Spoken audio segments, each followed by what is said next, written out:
Hello, everybody. Hey, we're back. We are back. Welcome back to Courtside with Christy and Gabe right here on the Her Hoop Stats Podcast Network. I am Christy Winter Scott, joined as always by my guy, Gabe Ibrahim. Gabe, what are you wearing, man? I told y'all. I told y'all about them Canes. I said it here on this podcast. I said it on Twitter. I said it in the streets. This Canes team is tough. They can beat anybody. They can lose to anybody. They got no fear. Miami's in the Sweet 16, baby. Yeah. Miami's in the Sweet 16. Both men and women. Men and women. So you know. And my deepest apologies to the state of Indiana. I understand. I know basketball is a religion there. We have both talked about how wonderful Assembly Hall is. It's on my bucket list. So I apologize to y'all in Indiana because I know we took out a lot of the win from your sails in March. The Miami Hurricanes did, but just amazing victory from the Canes to kind of cap off. I know there's one more game after that, but that kind of capped off this wonderful weekend of basketball that we had from March Madness. And, it was just so much fun to be able to watch those games right back to back and just have like a whole weekend of amazing hoops. And Christy, I know you were in Iowa, but I know you still watched all the games because you were texting me.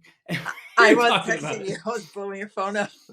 No, it was awesome. Oh my God. Well, first of all, Katie Meyer, I love you, girl. Congratulations to your team for gritting that game out. Come on. Mm-hmm. I mean, that was just masterfully executed by your squad. So if you're listening to this, shout out to you, whatever. I was in awe of how everything was working. Coaching masterpiece.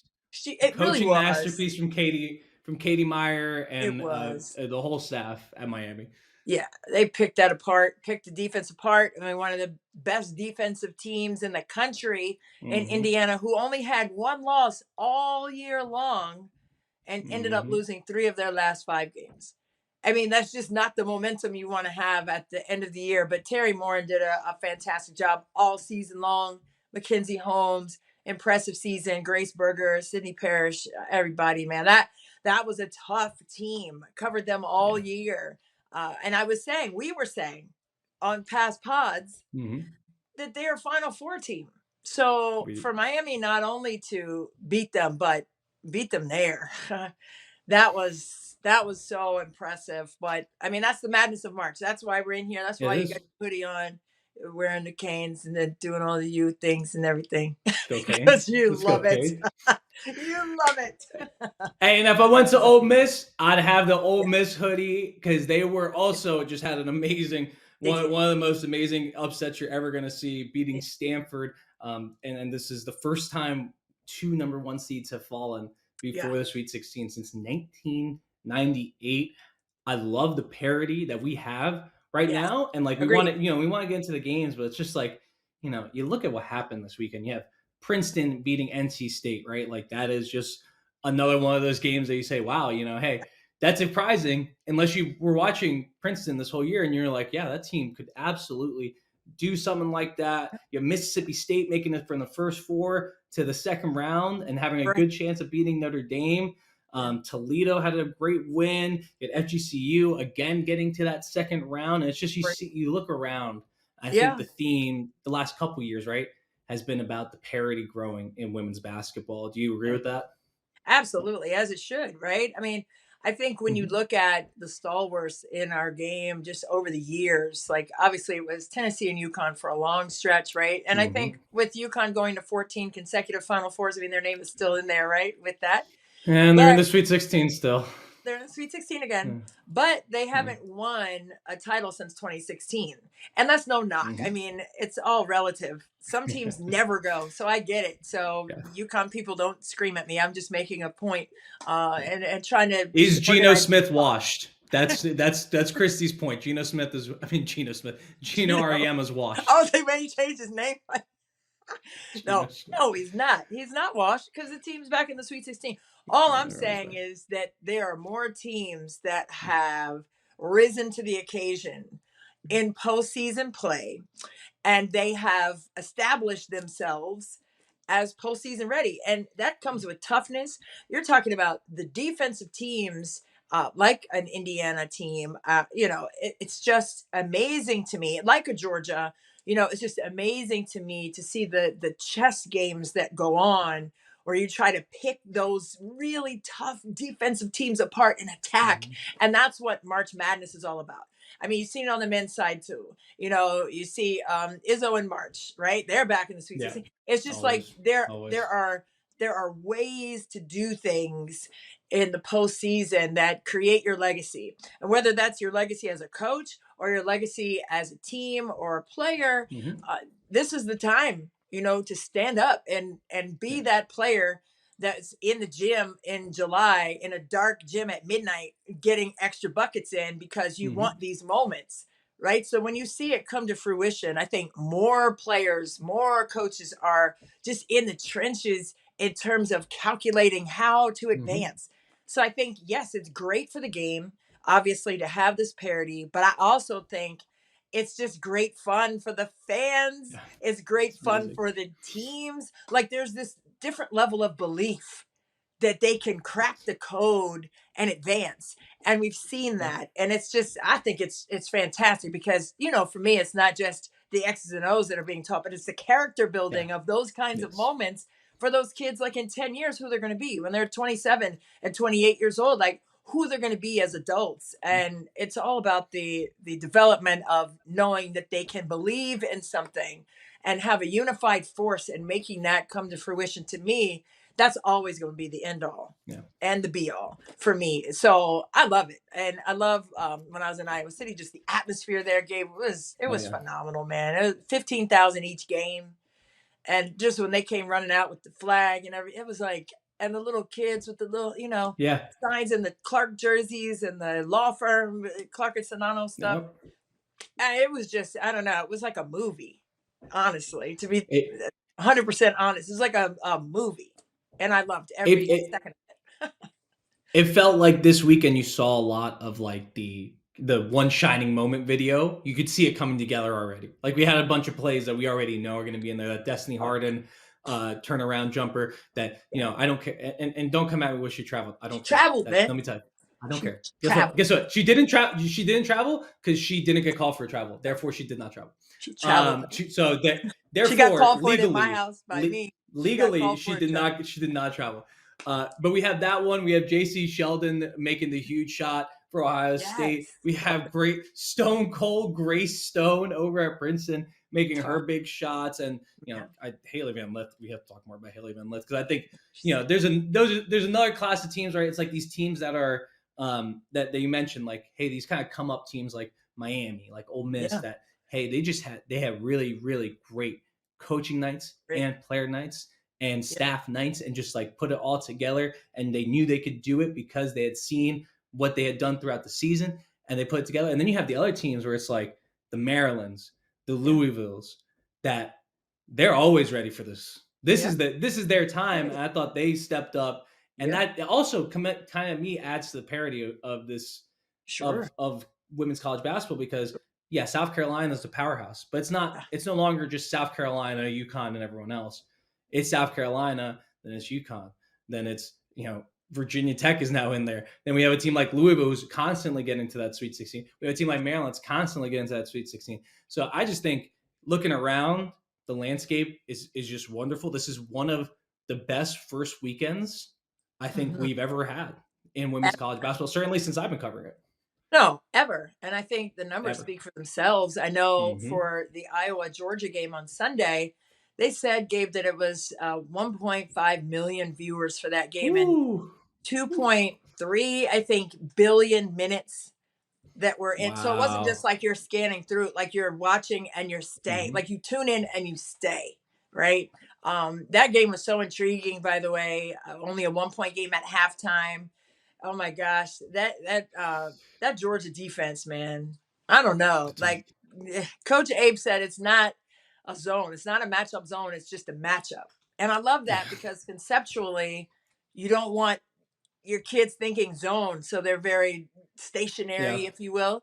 But they're in a matchup, so it's like we're matchup, but we're covering areas. So the concepts of that, I mean, they were just clicking with it and being very disruptive. I think it was 19 turnovers they forced, but they just extended it, and that's what Katie Abrahamson Henderson, the head coach at Georgia, that's what she said they were going to do. Like we're not going to change and reinvent the wheel, because you can't at this juncture. You have one day to prepare for these teams, right? In between for game 2 in the second round. So she said, what we're going to do is do what we've been doing. Okay. And then extend it. So, I mean, with Clark, you got to extend to the half court line. Yeah. Period. I mean, she still hit one coming downhill and pulled with her heels on the logo. She still went off. And it was great defense.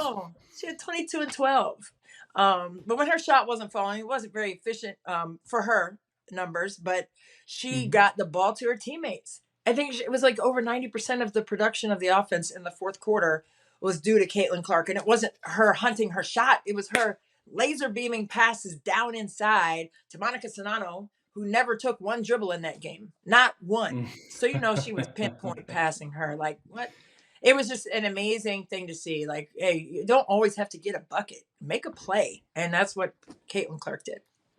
Yeah, 22 points, 17 shots, which is good efficiency for a player who has that much usage. And then those 12 assists that were just crucial. And it was because of all the attention. You know, when you have a player that gets so much attention, you need them to be able to understand what they're supposed to do, right? Like, it's not just, okay, there's so much attention, let me just try to beat it, get a shot off. And she has gotten into games like that. Right. But really, the only time we've seen her effectively guarded was that Maryland game. And Maryland just said, you're not touching the ball. Right. And that was the only way you could stop her. And then once she figured out a way around that in the Big Ten tournament, you know, it kind of fell apart. That defensive scheme for Maryland fell apart. So I think Georgia did just a great job. And I think, you know, to your point of it wasn't a zone, it was just a matchup. Like, that is so hard to get your team to execute in terms of understanding that, hey, if I point, you have to, like, the communication on the floor, it takes so much, right? It takes a lot more communication to play something like that. It's like, you're not just saying yours, mine. You're saying there's one behind me. There's one to my left. There's one to my right. You there, you know, names, not numbers, not you, like names. Hey, you go over there. Diamond, you're over there. You're on Clark. So the communication that it took for Georgia to run that scheme was extremely impressive. And I'm with you. It's like, they didn't change. And this is true for all of the teams. You know, we can talk about Miami. We can talk about, you know, Ole Miss, Ohio State. They didn't change what they did. They figured out how to optimize what they did against their opponent. And unfortunately for Georgia, it didn't work out. They ran into Caitlin Clark, and that is what it is. But, you know, for that, they still had a great game plan. And I think Iowa, it took a lot for Iowa to break it. It did. I mean, I think it was very impressive. I mean, for Iowa to be off balance and like they were at the beginning of the game, especially in that first half. And like I said, it was a 1-point game at halftime. So obviously that could go either way in the second half. But I think momentum wise, you know, Caitlin Clark said, I wasn't going to let our team lose. So sometimes it's strategy. Sometimes it's, you know, schemes, or it's schematic, it's tactical, but sometimes it's your force of will that says, I was not going to let my team lose. And sometimes that's what it is, right? So it's not like an X or an O. It's like, it's a decision that you make, that you're not going to back down to the moment. You got bumped from the tournament before advancing last year to the Sweet 16 by Creighton by 2 points. So that feeling, right? That sting and that sour taste that you have left from last year fueled that moment for Caitlin Clark to decide, I'm not going to let our team lose right now. Like, right now is the time. Like, I'm not going to do that. And the fact that she had the wherewithal, and people say, oh, you know, I'm a fan of Caitlin Clark. Yeah, I am. And period. Like, put it out there. Who's not? Like, why are you not a fan of her? Why are you not a fan of somebody who can be at the top of somebody's scout and still break you down into micro details and break you down and win? Like, I'm always going to be a fan of anyone who does that. Okay, consistently well. So stop talking about that being a negative. We're fans of Aaliyah Boston too. She's awesome. Who wouldn't be a fan of hers? we're a fan of Aaliyah Boston too. I'm a fan of perseverance. I'm a fan of calculated competition and competitive fire and moxie. I will always be a fan of that. I don't care. I mean, oh, there are so many. Zaya Cook, like there's so many players Oh, I that love stand Zion. out in that way to me. And it just so happens that when I'm covering certain teams a lot, it's like, oh, I'm on this bandwagon. I'm like, no, I'm just on that game where she is. If I'm on Aaliyah Boston's game, guess who's sounding off about how awesome she is? Me. So stop Yeah. playing with me and saying I'm, all Well, about Caitlin Clark and that's it. Don't do that. I think Okay. this is important. I'm a I fan think of it's the important freaking though. game. So stop Thank putting you. me in that box. So don't do that. So thank you Thank you. and continue. I think that's super important. Hold on. I think that's super important what you just said. Yeah. Chrissy's a fan of the game. She loves the game of basketball. And I do too. And yeah, I'm a Miami, straight up. I'm not a journal. Like, we'll forget being a journalist when it comes to the University of Miami. That has been like my home. That has been the thing I've loved the most in sports since I was 3 years old. So I'm never throwing that away.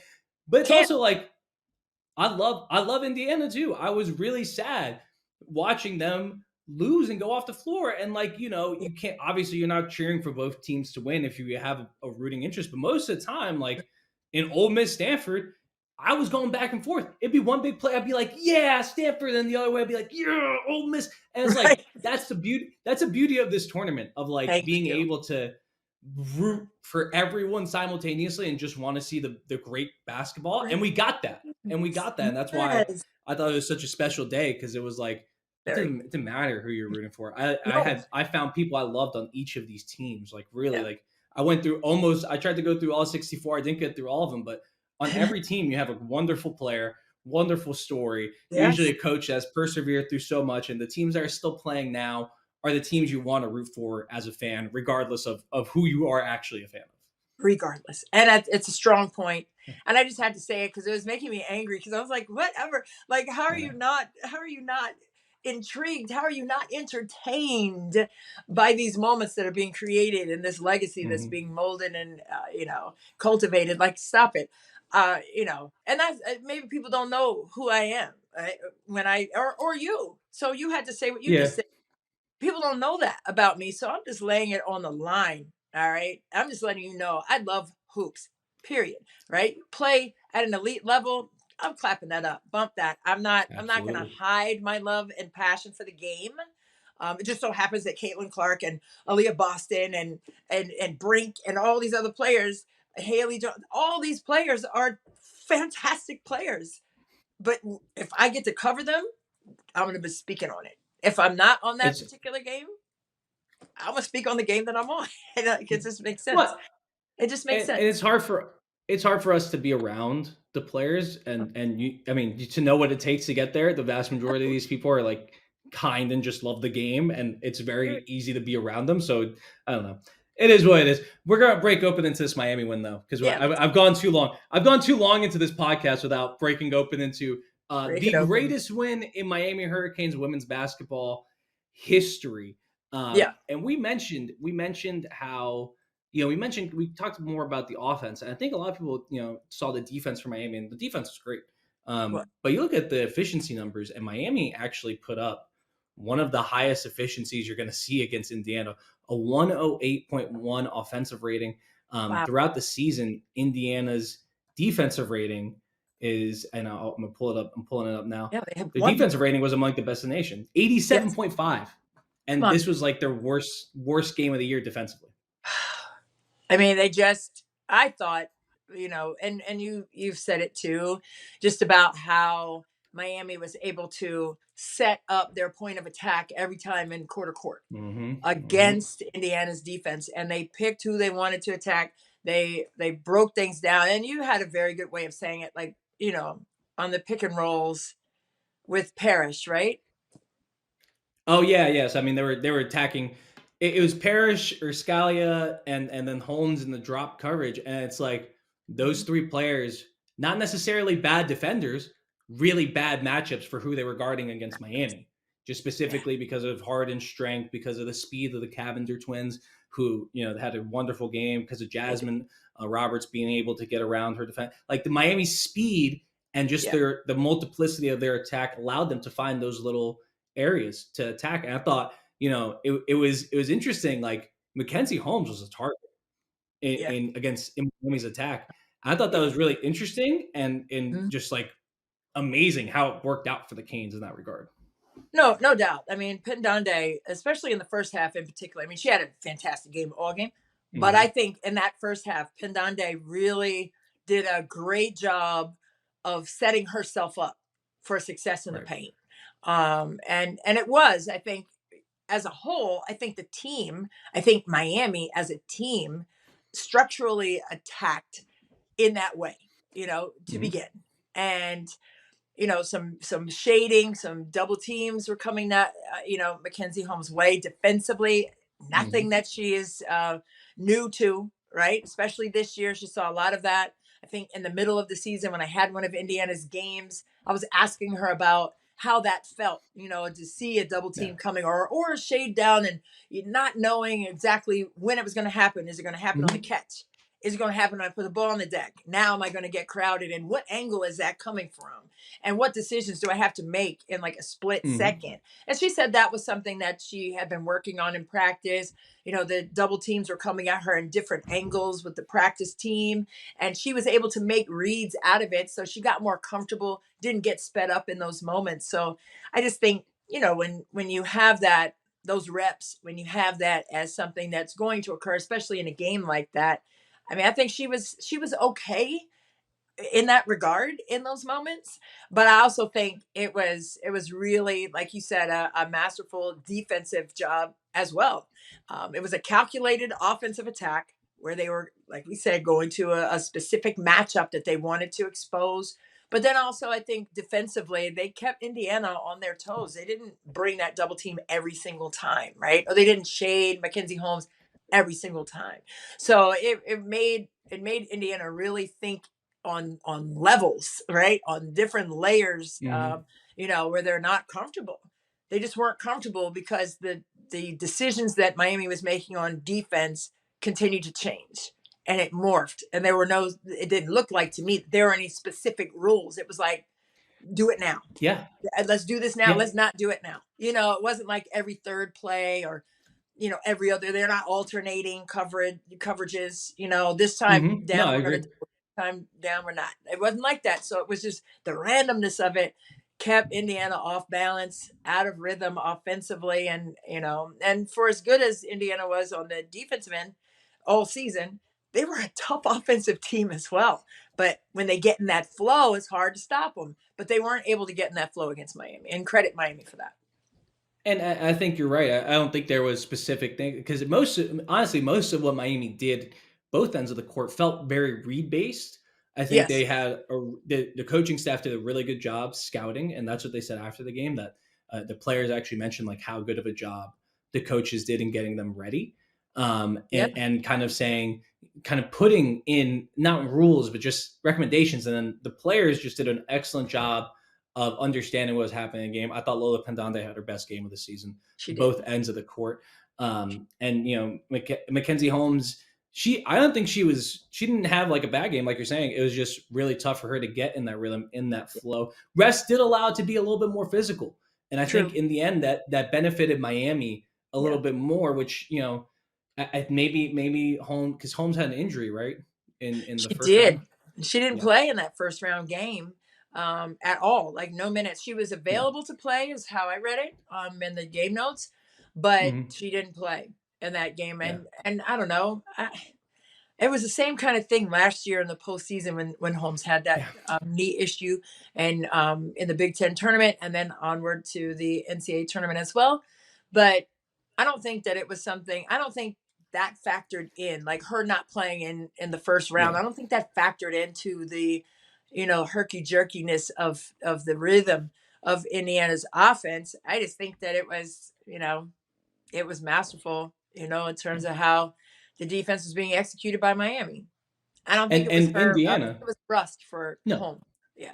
No, maybe she was lingering, but I didn't see the effects of it. But in Indiana, to their credit, I mean, that third quarter, they toasted Miami. That was at that point.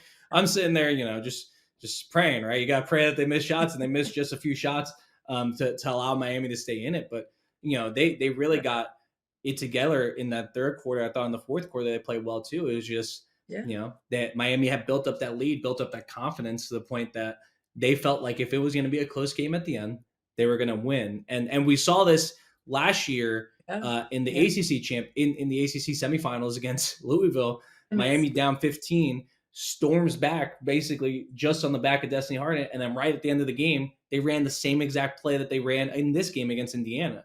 And so this team was very tested and weathered together. Right.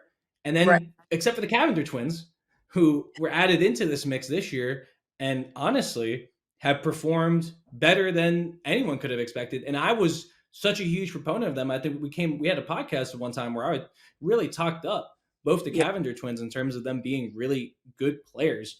And they have come in and proven that. And now they have the chance to perform in the Sweet 16 and kind of get that street cred as basketball players that I think they've deserved all year because they did so much for us.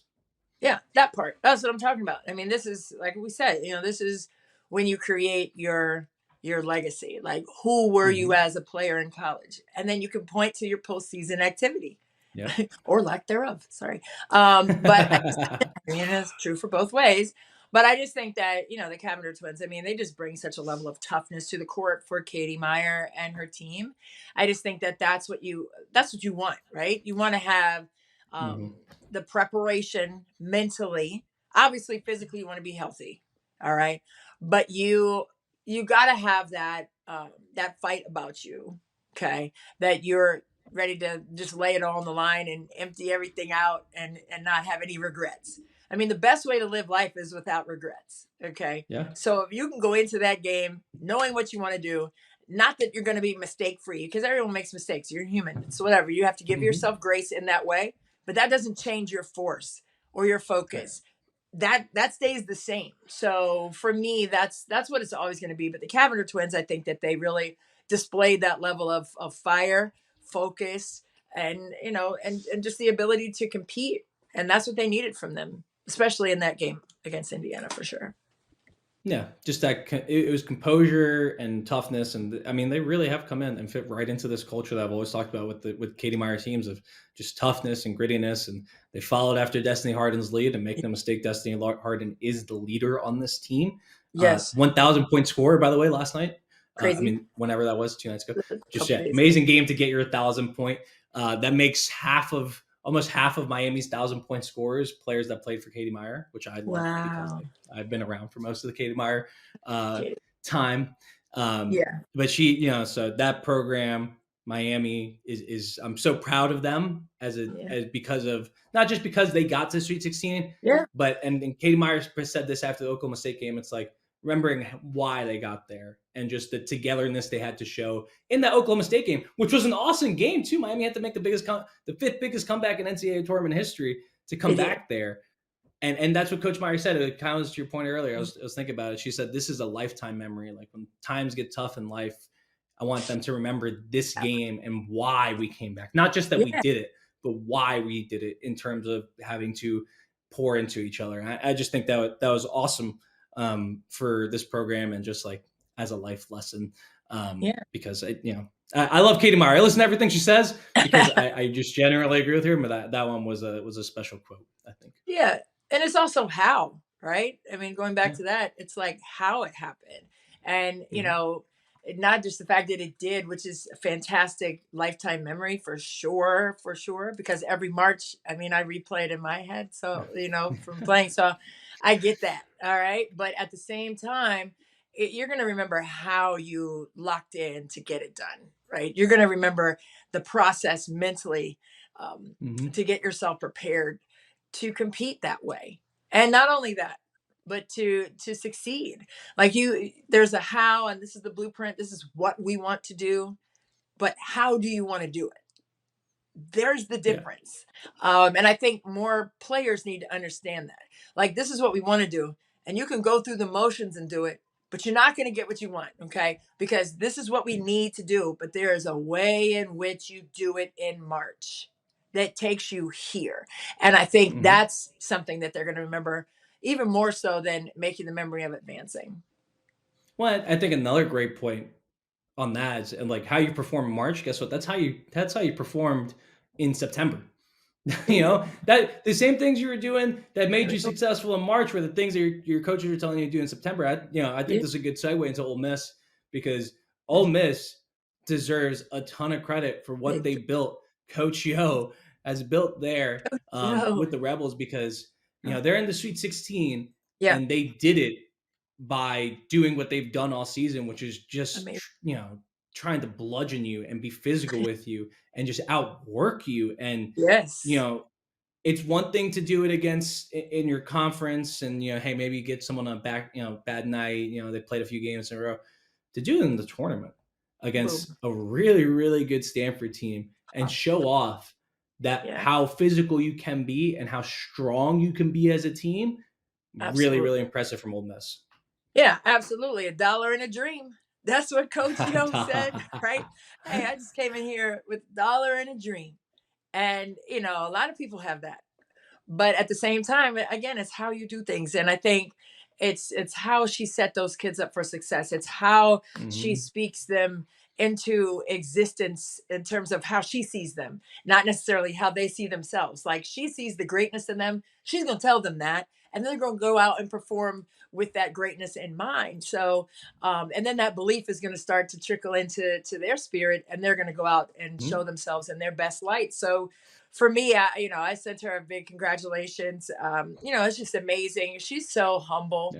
Yeah. Even after they lost to South Carolina down at the end of the regular season there, it may have even been in the tournament, but I can't remember off the top. But I know. Yeah, I think it's regular season. Was it at the end of the regular season? They had South Carolina, and she's just like, man, Dawn is so awesome. I just I'm trying to model my program after what she's doing there at South Carolina. Not a lot of coaches will say that, right? Yeah. And they may think it, but they're not going to come out and give respect where respect is due. They're not going to hand Dawn Staley roses after losing to Dawn Staley and her excellent squad, who hasn't lost since last year in the SEC tournament, by the way. But I mean, they're an okay basketball team. I mean, they're all right. But how about the respect? I mean, that's the example too. Not just the fact that they were a first four in and advanced to the Sweet 16, and that's just the most uncommon. If you're looking at analytically which teams advance, that's not one of them that typically does. Two last four in actually Miami and Ole Miss. Oh yeah, well, this year. But we're in a different. This 2023. Hey, rising tide raises all boats, right? Thank you, Ole Miss. There you go. But I just think that the fact that she is, I guess, as genuinely transparent as she is, I think that gives permission for her own birth children to see that in her, and the character that's going to create in her young kids at home, but also the character that she's showing these young women who she's mentoring and coaching every day, who she's in lockstep with mentally. But when she can show herself in that way to say, hey, Dawn, they're an excellent team. I want to be her one day. I want to be her one day, and I want to beat her one day. Kind of sounded the same to me when I said it. But not a lot of coaches have that level of humbleness or respect for their peers. I will say that. I will say that.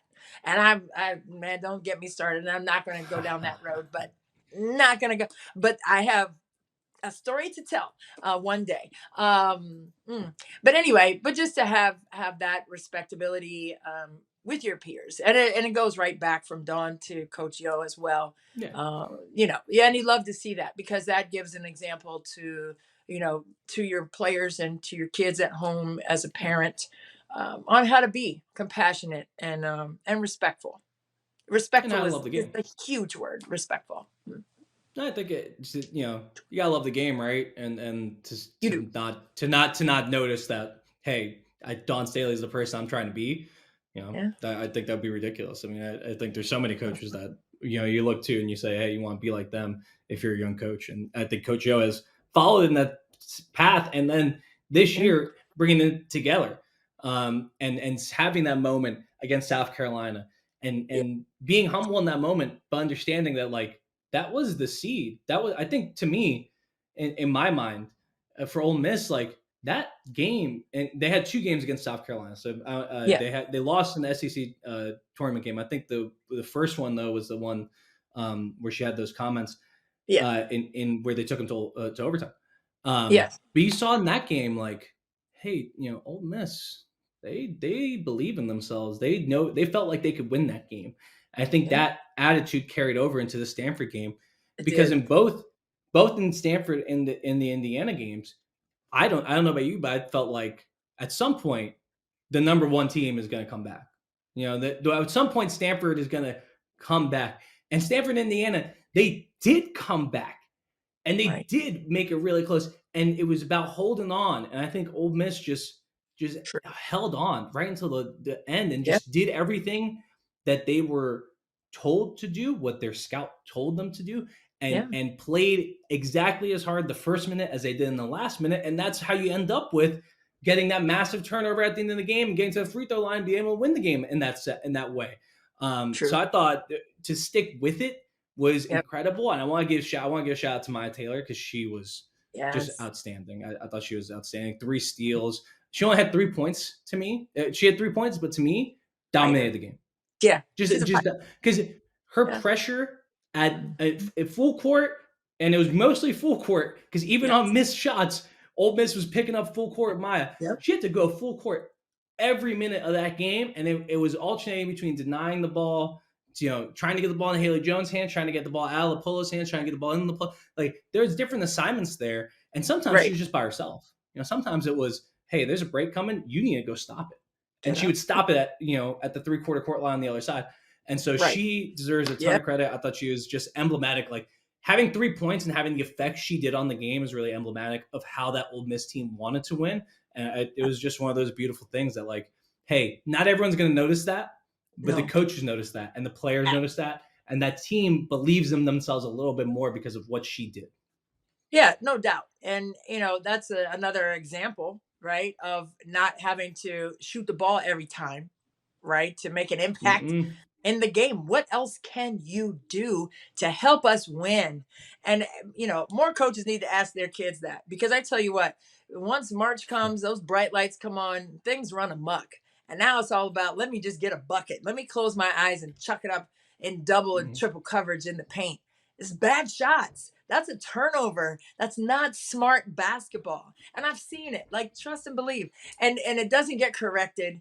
And it's just frustrating when that happens, because these opportunities don't come around a lot. You forget that. Yeah. You think, well, we have next year. No, you don't. Like, you don't know if you're going to be injured. You don't know if, coaching changes. You don't know. Like, there are so many factors. Graduations, people are leaving. Transfer portal is ridiculous right now. Come on. Nothing is guaranteed. So all you have is that moment. So for coaches, I'm charging coaches right now with challenging their players to be held accountable for making good decisions with the basketball for the team, right? We talk about all the time, oh, take care of the ball, but you don't teach them how to take care of the ball. You're yelling at them to do something you're not teaching them how to do. So then when they get in these environments, they're running around like crazy. They don't know which way to go, right? Because they just know, well, let me just try to get this bucket. No, it's not about you getting a bucket. It's like, get the team a bucket, right? And you saw that, like what we were saying about Caitlin Clark. Her shots weren't falling efficiently. She was like, how can I get the team a bucket? More of those kids need to be existing on the court, especially in postseason play. If you want to advance, you have to be smart with the basketball, and smart with your decisions, and smart with what you can do to impact the game. And that's why these 16 teams all have that. Yeah.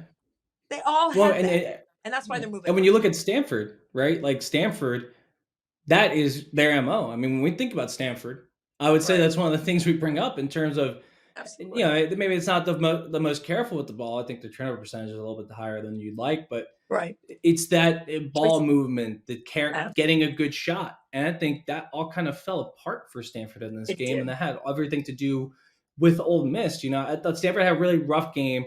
Their decision-making was bad. They got into quicksand, something I always talk about, right? Of like, our shots aren't fall. Right, I bring this up all the time because I was thinking that during this game, it was like, hey, we can't get to the rim, we can't do this, we have to run in transition because if not, they're going to press us, and then you're by the end, you're drowning and you're throwing up these wild shots in transition. Thank you. And that's not necessarily because Stanford is a bad team, right, or that they don't know how to take care of the ball. I thought, to me, in this scenario, it was because Ole Miss just hit him in the mouth. Yeah. And they sped him up and they out physicaled them, and they just, and offensively, Ole Miss was not. Hey, look, Ole Miss's offense was also not good. I ain't gonna hold you, but they kind of just sucked the air out of the ball when they realized it was hard to score. When Stanford's defense got it together, when they said, "Oh man, this possession's not looking good," they made the right decision, which is sometimes to do nothing and just hold the ball. Wait until the shot clock runs out, take a shot, get back on defense. Right. And that's how they won that game. Yeah. It was just, it wasn't necessarily like a rock fight, I want to say, but it was just a defensive, smooth.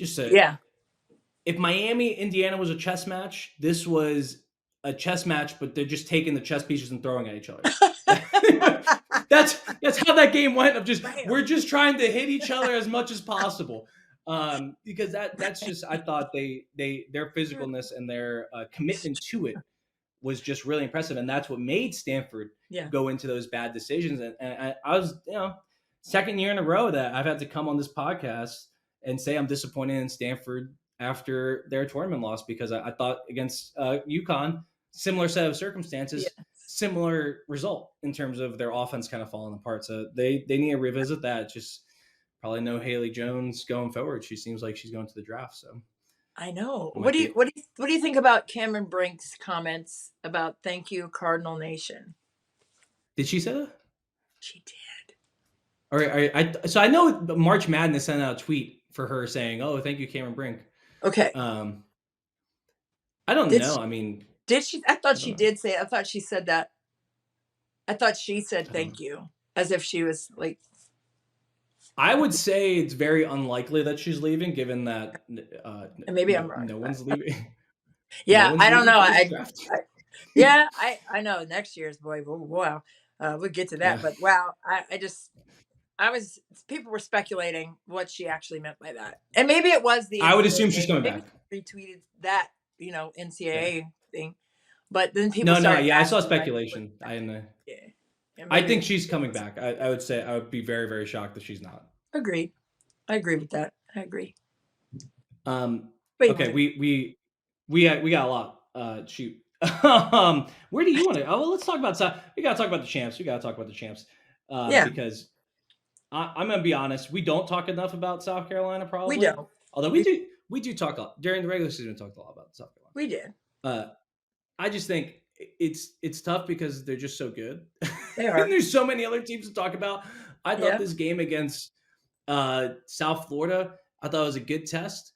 I thought South Florida played a really good game. And, what was the final score here? And South Carolina ended up winning by 30. So I'm not sure. It was a close game early on. It was. And then they blew it up. So the Solid Verbal, which is one of my favorite college football podcasts, they have a term for this type of win. Because Alabama used to have this type of win a lot, where it's like, okay, they're kind of sticking around, and then third, fourth quarter they blow. So it's called a crock potting, because you're just South Carolina just throws the other team in the crock pot. They wait a little bit, not much is happening. It's just like some water, and then by the second, third quarter, you see like bloop, bloop, some bubbles. I love that. And then third quarter. Yeah, third quarter it starts to get a little sizzle where you're like, ooh, like, boop, boop, boop, boop, and it starts sizzling a little bit. And then fourth quarter, in this one, they took out whatever they had in the crock pot, put it in the pan, seared it up a little bit, and that was that. So this was South Carolina's crock potting. And this only came up with Alabama when they were already a dynasty. And I think this kind of game is just like further proof that South Carolina is a dynasty. Hey, listen, I love a good crock pot recipe for the record. So if you have any, send them along.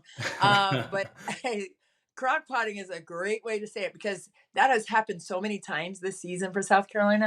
I know when in November when they came to College Park, that was like a 6-8 point game Then there was a little dust up, and then after that, it started percolating, and that was that. But the fact that could be another matchup if Maryland beats Notre Dame, and if South Carolina advances to Monday, they could meet up again. And that would be Spicy. interesting to see what that would be like in the adjustments that Maryland makes after going through a full year with 9 new players. We'll get to that, and only 1 returning starter in Diamond Miller.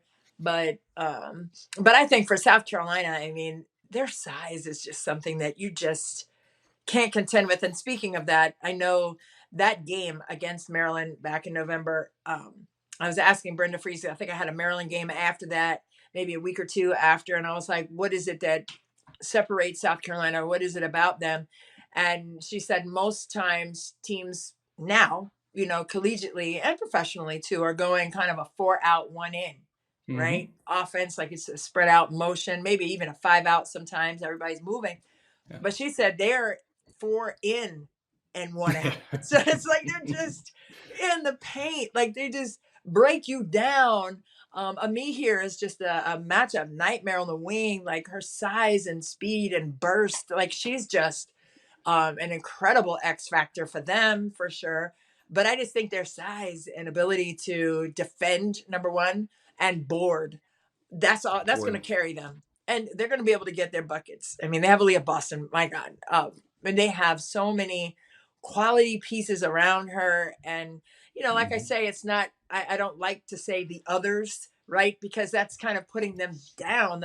It's Aaliyah Boston is playing her role, okay? And everyone else is playing their role. So everyone is a role player, essentially, right? It's not a star player and then everybody else. Like, if I'm on that team, I don't want to be known as like an other. Like we're all unified. We're all playing our roles. And that's why our team is great. That's why we're undefeated this season.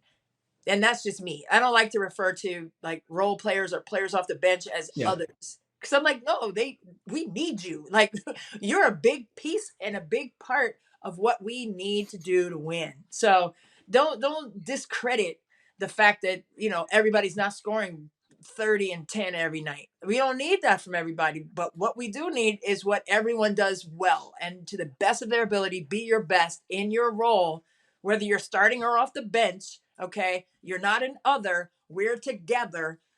Stop putting the others in this box. Like, don't do that to them. That's not fair because they need everybody, especially now in the Sweet 16 and moving forward. You need all of y'all. Okay. Everybody to play their best. And those players would be stars pretty much any other team in the country. Like they were all 5-star recruits. Like they are that good. Like the rest of the team is also that good. But yeah, the boards, man. Yeah. The boards is just that's a problem that I don't know how to solve. I there's no way. Like you can't keep them off the boards. Their offensive rebounding percentage in this game was 54.5. They out rebounded South Florida in the offensive glass 24-8. Wow. One of the best rebounding teams in the country too. Kobe number. But that's crazy. 24-8. I mean, it is about percentage of shots that are coming off, and I get that, analytically it's all about. It's still a high percentage. It's a ridiculous percentage. 55%. Go ahead and round it up. That's insane. But that's that work. Okay. And Dawn Staley, I'm sure, doesn't have to tell anybody on that team to box out. Like, that's something she's not going to yell out. Like, that's just an automatic common denominator, common factor of who they are. Like, you're not getting this basketball. Like 24-8. Oh my God. One, they don't give up. They don't give up transition either. No, they don't. They go to the rim. They go to the rim really hard, and then they don't give up transition. Like I think there's 6 fast break points here for South Florida. So they do both things extremely well. Quick shout out to Zai Cook, 21 points. I just love the way she's playing this year. I'm really, last year was a struggle for her, and it didn't matter because they won the championship, and she's that type of player that it won't matter if they win the championship, but she really struggled. And I think at times it worried her and the team. But she just kept going. And now this year she's reaping the rewards in terms of having a much better shooting year from 3. And she's just figured out a lot more of how to get to the rim and how to finish in those situations. And just like one of these players, right, that if there's a big shot, for South Carolina. And there's a lot of big shots for South Carolina. Yeah. Zia Cook's taking it. And that's something to be said with all these 5 stars, all these players that are great. She's the one that they turn to and they trust. And I trust her too. I trust her too. She's an amazing basketball player. Right, which is why she's not an other. Okay, so that's what I mean. So the players in that room know, the players in that gym every day in practice, they know who they are as a collective group. So, and the fact that Zia Cook would get that touch, not only would she will she get that touch, she wants that touch at that part of the game, at that juncture. Come on, man. I mean, not everybody's made up that way. Not everyone is fearless in that way. So you have to give her credit where credit is due. And for me, it's always going to be about the team. It's not going to be about one player or another player. So, look, everyone needs everybody. Okay.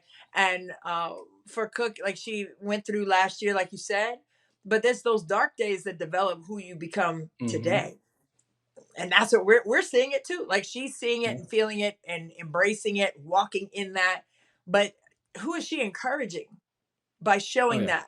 Man, so many people, and not just basketball players, or she's showing people how to deal with life and the mentality that it takes to persevere. That's just, I mean, I know I always take it philosophically, but for me that it really does mean a lot. What? No, you're right. You're right. I think it should be taken like that. And she does it off the court too. It's like she is that type of person. All right, we have more games. Well, you want to talk Maryland? Yeah, let's go with it. Maryland, a good basketball team. They go on to Sweet 16, 77-64 over Arizona. Game wasn't that close in my opinion. I thought they got all over Arizona, and Arizona's a good basketball team. Really liked what I saw from Adia Barnes and Kate Reese and all them. They got smacked. They got smacked pretty hard because that Maryland team is humming at the moment. Cheyenne Sellers, we don't have to say she's coming into her own. She is into her own. She is here. She is the performer that we thought she could be. She's already there. Diamond Miller, obviously, in her peak right now. You have a ton of great players around them. Abby Myers, Lavender Break, just every player on this team can contribute. You saw Faith Masonis, 12 points, non-garbage time points, ISO baskets against Kate Reese. Yeah. This team is humming, as you mentioned a couple times. Brenda Freese did an amazing job this year. I don't think she won Coach of the Year. I think Dawn won it, which, hey, fair. If you're going to lose it to someone, it's Dawn. But Brenda deserves a ton of credit for what she did with this team this year. Yeah, I mean, we alluded to it a moment ago, just with, a lot of players left the program. Okay, it's not a secret who they were, and we're not going to talk about that because we're going to deal with who Maryland has on the team. Okay. Well, we may talk about one of those players that left because she's playing pretty well. But other than that, but I digress. But yeah, with what Maryland has this year, it's 9 new faces. So in November, a lot of people didn't know how these players were going to mesh together or if they would at all. Right. And the fact that, like you said, the fact that Brenda Freese has not only gotten them to mesh together, but she's made the necessary adjustments because of her personnel. And she's not saying this is what we do here at Maryland and you guys fall into this. She's like, what are you guys good at? Let's mold our philosophy around who you guys are. And I think that's what we're seeing now. You said they're humming right now. That's what you see. They don't possess a lot of size in terms of their body structure and height, but they have a lot of heart, and that can't be measured. And I think in a player like Cheyenne Sellers, only a sophomore. Okay, let's not forget how young she is. She's only a sophomore, but last year she was that defensive juggernaut kid. It was going to take the best player on the other team. And did a good job offensively for her role as a freshman. But this year, exponentially improved with her offensive numbers, but still brought that dogged defense. And you have to love that about her. So she's really maturing competitively, but she's also a leader for this team as a sophomore. I mean, she brings that fire and energy to the court on both sides and that attack mode mentality. She's not afraid of anything. And you have to love players like that.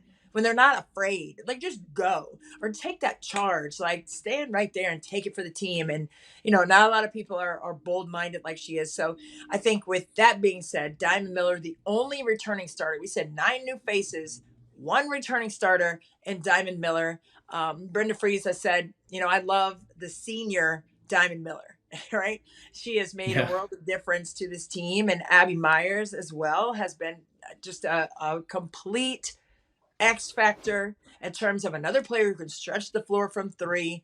But she can also get downhill. I mean, she doesn't miss shots in the second and third levels. She's going to strike from three, but she is just such an invaluable piece for Brenda Fries to be able to throw on the floor. And Faith Masonis, I mean, that's the mother hen. Like, I think she has 9 siblings or something like that, like a huge family, but she takes care of everybody, on the team in that way, takes them to the grocery store and all this stuff.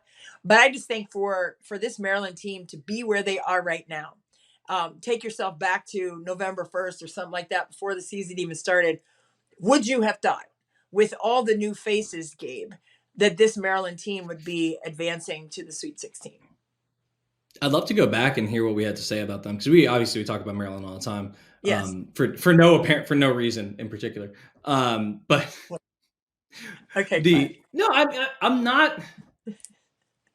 I'm a little, I probably would have been a little surprised back then. Yeah. Not just that they're in the Sweet 16, but Okay. how they're looking right now. Like, Okay. they're looking like a team that, I don't think they're a good matchup with South Carolina. But if they were in a different region, I'd probably be saying, hey, this could be a Final Four team. Yeah. And they do have a shot against South Carolina, because they are a team that has played South Carolina and has just tremendous players. But I didn't think that this team probably would be here beginning of the season, mainly because, we didn't know how good Abby Myers is going to be at Maryland. She was obviously awesome at Princeton.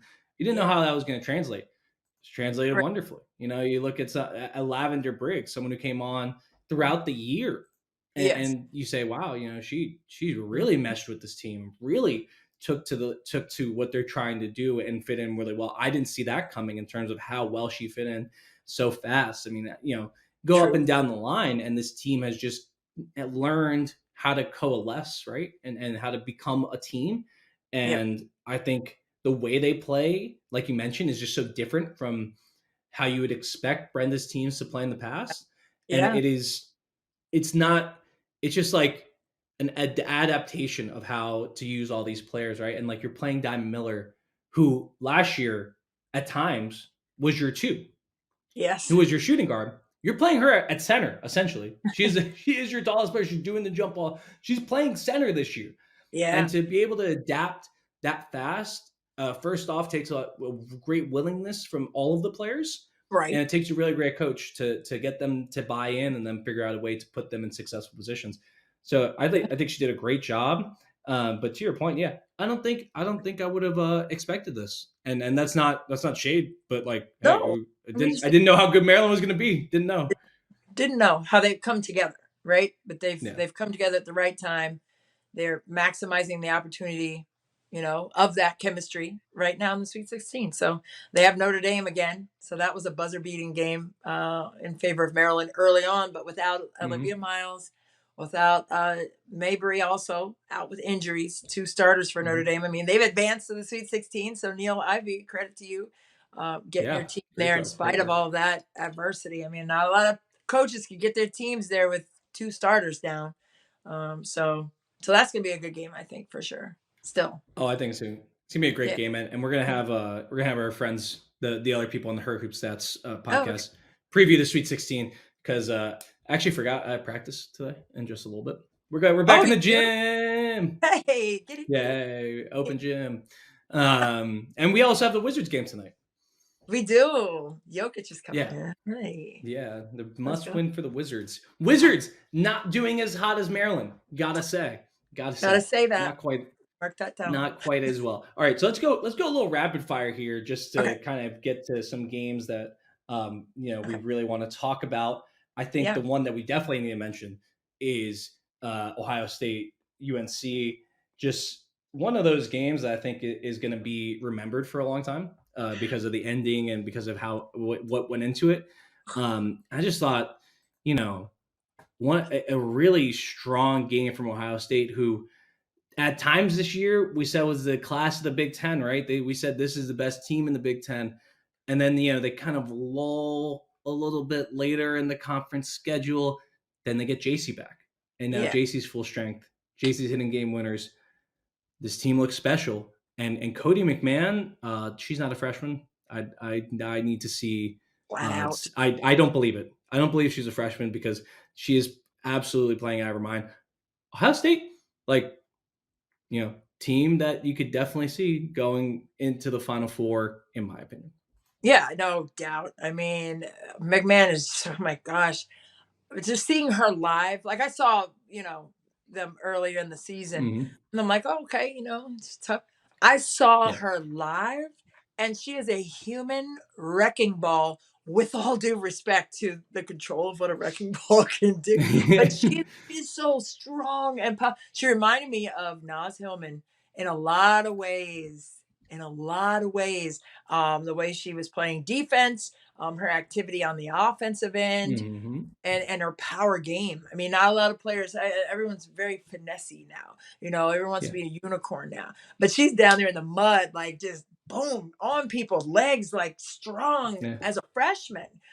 So I was really impressed with her ability and strength and wherewithal, right, to be in those moments, like in the Big Ten championship game when they played Iowa. I mean, she's down there battling with Monica Sonano, trying to front her and work against her. And the big bright side for her. But Jacy Sheldon and her ability to come back now after playing 5 games and then tried to come back right before the Big Ten tournament, didn't go so well, came back for the Big Ten tournament, but was playing kind of limited minutes in that juncture. But to see her hit that shot, and her sister, Emmy, who was cheering on the team as always, was just very, very sweet to see.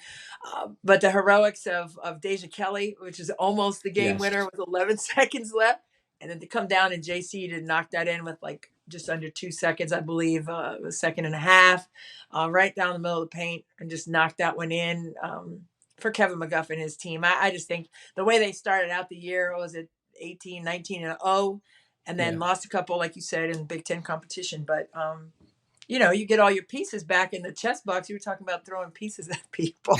But now you have Jacy Sheldon. So, yeah, I mean, I think she makes a huge difference for what they like to do defensively, flying around on their 2-2-1 full court press, but also her ability to attack the rim. I mean, she's a gym rat. She stays in the gym. She attacks the bucket at will and really gets to those elbows and forces the defense to commit to the basketball, and then makes great choices, as we were talking about before.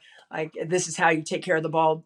Be calculated when you put it on the ground, why you're doing that, and how you're going to set up your team for success, whether that's your shooting or your teammates. You can facilitate to them. But she is a key piece to their success moving forward. And Kevin McGuff will tell you that 100 times out of 100. Oh, yeah. No, I think they were really great, and they're coming together at the right time. Yeah. They have UConn next. So, they do. And Dorka Juhas transferred from Ohio State to UConn. And she's That's on that true. Just a little dynamic. I forgot about that one. A little dynamic to keep an eye on. But or maybe that's me. Nosy that way. I'm like, oh, what's happening? I mean, it'll definitely be in their heads, right? I think S. Marie Martinez, playing for Arizona this year, went to West Virginia before, so some of her teammates talked about playing against her and how it was weird to see her. The portal makes it weird, but that game is going to be awesome. UConn, storming past Vermont, had a little trouble with Baylor, got past Baylor. So that's one that's going to be really awesome. I think both those teams are getting together at the right time. Shouts to Easy Flood. Welcome back. Love to see you. DMV. Yeah, DMV extraordinary. Let's just go through the matchups just to see how they got there. In Seattle 3, the ridiculously named regions that we have this year. Seattle 3. We got Virginia Tech and Tennessee playing each other. Tennessee got just smoked St. Louis and Toledo to get there. Toledo ending the career of Ashley Jones of Iowa State. really not necessarily stunning. I thought some people saw that coming, including me, who has it in the bracket. But really just it was emotional to see Ashley Jones I hated depart it. from Iowa State. Yeah. Yeah, I hated that. Yeah. I hate the end of season games. I think for me, it's like I flash back to how I felt, right? And I know that feeling and I hate it. And I know it's the dramatics of the camera catching all that emotion, but man, if you've lived in that moment, that just it takes me right back every time. I don't care how many years it's been. It's always right there when you see the agony of defeat. I mean, the thrill of victory too, but the agony of defeat, man, I'm telling you, I don't remember all the wins. I remember all 3 of the losses, though. That year we went to the Final Four. I remember every single second of those 3 losses. So it just I hate it. I hate it. The career ending press conferences, I don't think I can do them anymore. Because I went to the ACC tournament, had to be there, and you're trying to ask someone about just like trying to be positive because you want to just hug these players because you could see how much it means to them, and so in a way it's nice, right? It's nice to know like, hey, this still means a ton. It should. Your school team should mean a ton to you, regardless of what's next for you. And it meant a ton. It just also like brought me to tears on multiple occasions. So I hate it. I do have a Katie Meyer quote. Oh, go ahead. What'd you say? Oh, I just don't want to do any more career-ending press conferences. I'm good on those. Same. I have to say this before we get off of here, but for Katie Meyer, she had this quote years ago after one of the Miami women's games. I was talking to her. I think we were at the airport together. They were going recruiting or something, and we were at the airport. We're sitting and talking, and she said, hey, I hate losing, and I hate the way that feels. I hate to see kids upset, crying, whatnot. But you can't have your heart broken if you didn't put your heart in it. No. Oh, and I'll never forget that. And I think I told, the kids that at camp and wherever, I was coaching, like, but you can't have your heart broken if you didn't put your heart into it. So, in that regard, when I do see those tears, I think of that quote, like those kids, like you just said, laid it all on the line. Like they gave everything. They have looked themselves in the mirror and they have no regrets. Like I'm telling you, that's the most joyful place to be when you have 0 regrets on the choices that you make. So I don't know. I just thought that was like a really good quote for March. No, I love that. Yeah, I love that. And it's Katie. It's It's great. It's Katie. Yeah. No, it's a privilege to be so heartbroken that like you cry when you don't have your job to do anymore.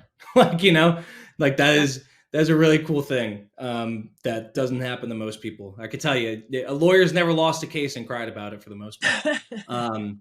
So it is a privilege to feel that way. It just sucks to have to see that and not be able to like give someone a hug and say it's going to be okay, or just do something for them. You have to ask them some sort of question, but I really appreciate how much the players care about it. All right, well, I want to mention every team because if not, I know someone's gonna be like, we didn't mention every team. Let's go. Right. We mentioned Iowa, and then we have to mention Duke, Colorado, because Colorado back in the Sweet 16, first time since 2003. Oh boy, that team in Colorado, super cool. Just like they look cool. Like Jalen Sherrod has really cool hair. Quade Miller has like the shaved blonde look going on. I think that if for the early 2000s kids, a little bit like Eve, right? She looks great. The team has a great look, and they also play really cool. They beat Duke, which I know I'm an ACC person, but always nice to see Duke lose. Gotta say, in March, it's great to see Duke lose. No shade to Kara Lawson. No shade to Kara Lawson. She's a great person. Kara Lawson. Hey, we love her. Love seeing Duke lose though. So Duke goes down in Colorado, moves on to Sweet 16. Interesting from Louisville. I mentioned this at the beginning. Louisville squeaks past Drake. Really, really good game in the first round. Blows out Texas in the second round. Haley Van Lith. She's the truth. Yeah, man, she's so tough. I can't even tell you. Like, she just plays the game at a different level mentally than everybody else on the floor. Coaches included, and that's not shady. She is so intense. She's so locked in and feisty and fiery, but focused with all of that, right? And some people have that on the inside. She has it all on the outside. And it just oozes out. It's the same way Caitlin Clark has it, right? Mm-hmm. Don't hate those kind of players. Let them have the swagger that they have. Give them that permission, will you please? It's fine. Everybody's not built that way to show it on the outside. But if they are built that way, let them be that way. Yeah. Let them be that way. Van Lith. She's the only. Oh, go sorry. A killer. No, I'm sorry. I'm just saying she's a killer.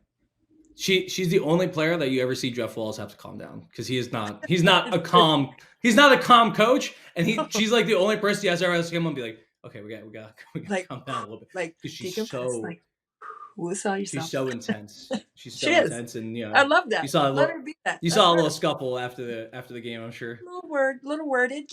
Some words. Little verbiage. I love Olivia Cochran too. Olivia Cochran, she's just an awesome basketball player. And then also, like, we had a moment at the ACC tournament. I was doing the radio broadcast, and Nuck If You Buck came on, so I was dancing and singing, and then she was also dancing and singing, and then she saw me and she was like, hey, and so we had a moment. And I just love the energy she brings. And I really, this Louisville team, I have been on since I saw them at the ACC tournament, because I thought they really got together, and they worked so hard together, and they fit really well. Yeah. Really difficult test. I think. I don't think you can overlook this Ole Miss team at this point, because that's who they play. Oh. But I love what Louisville has right now. So we're gonna see if they can get to the Elite Eight and then the Final Four yet again. Oof, 2 more games. Ooh. 2 more games. Right there. Yeah. UCLA is gonna play South Carolina. That's a thing. I don't think it's gonna go very well for UCLA, but good luck to them. It should be fun though. They played earlier this year, right? I believe so. Yes, they did. Outside of conference, so I think it was in early December. And I think that was close. Was it a 15-point game? That wasn't like a blowout.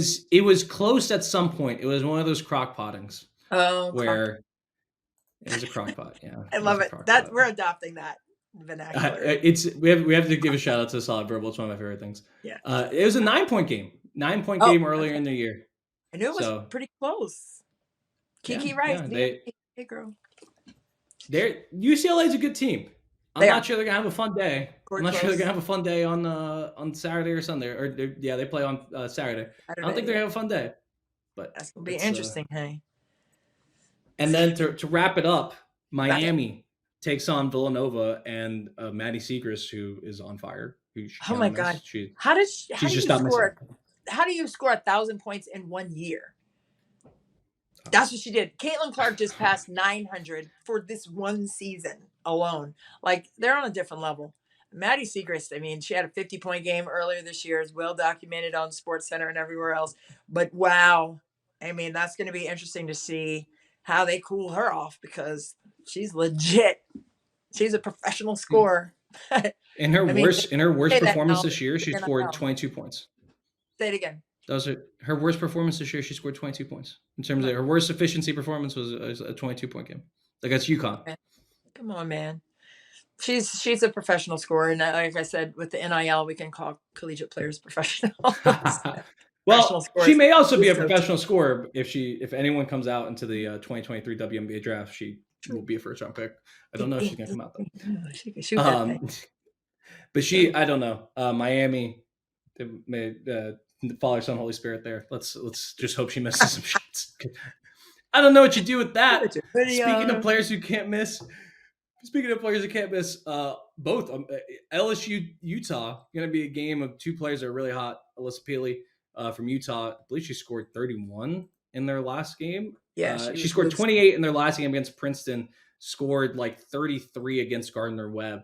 Wow. And then, just a casual day for Angel Reese, 25 and 20, right?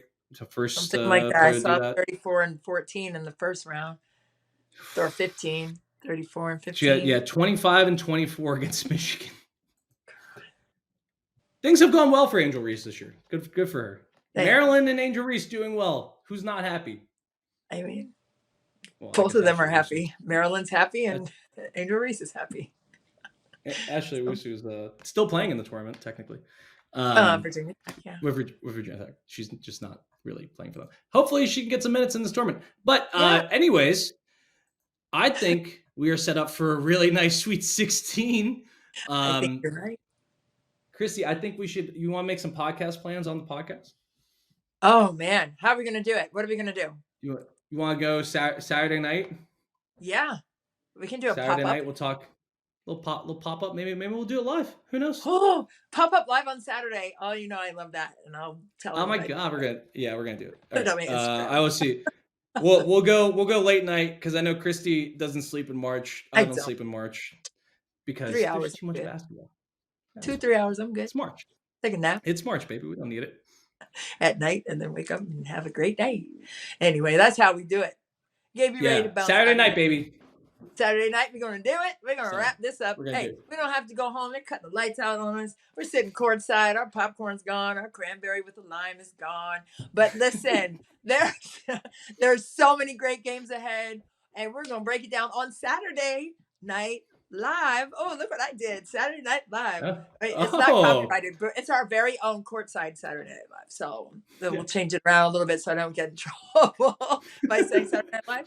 But anywho, it has been a real blast today. Chopping it up with you, Gabe. Oh my goodness, right here on Courtside on the Her Hoop Stats Podcast Network. I am Christy Winter-Scott for my guy, Gabe Ibrahim. We will see you on Saturday next time. Wait. I have one more thing. On Saturday. I haven't done a podcast in a long time. Messed that up. Wait, we'll see you next time. Saturday Night Live Courtside with Christy and Gabe. Let's go, Gabe! Come on, man. Let's go, Gabe! Let's go. On, no travel. Ball game. The walk. Ball game. Okay. Bye, everybody. The walk. That was not a travel.